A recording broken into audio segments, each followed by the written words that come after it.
والله يا جدعان يعني والله العظيم تحس الزمالك ده مثلا يعني بيحب الاهلي حب يعني اكتر ما بيحب اصلا نفسه. انا والله العظيم ثلاثة انا عمري ما شفت غريم كده والله العظيم غير الزمالك. الزمالك طبعا لو انت شايفك ان انت واقع هيمسكك ويقومك اقسم بالله. والله العظيم يعني انا نازل عنهم امبارح ثلاثة. انا بس عايز اعرف بس هو يعني الجمهور انا نزل بيسقف اللعيبه على ايه انا عايز اعرف.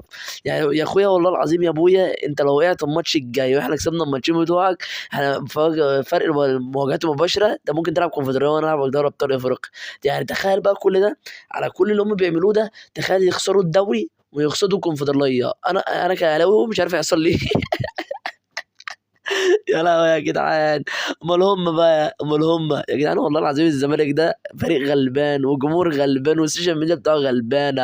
يا جدعان والله العظيم الزمالك ده والله العظيم يعني في اسوء حالاته اديته ثلاثه يا جدعان والله العظيم كانوا ممكن يدينا اربعه وخمسه وسته واقسم بالله بس الحمد لله جت على قد كده. ويكون كده انت الفيديو بتاعنا ما تنسوش تحط اشتراك في القناه وسهلا.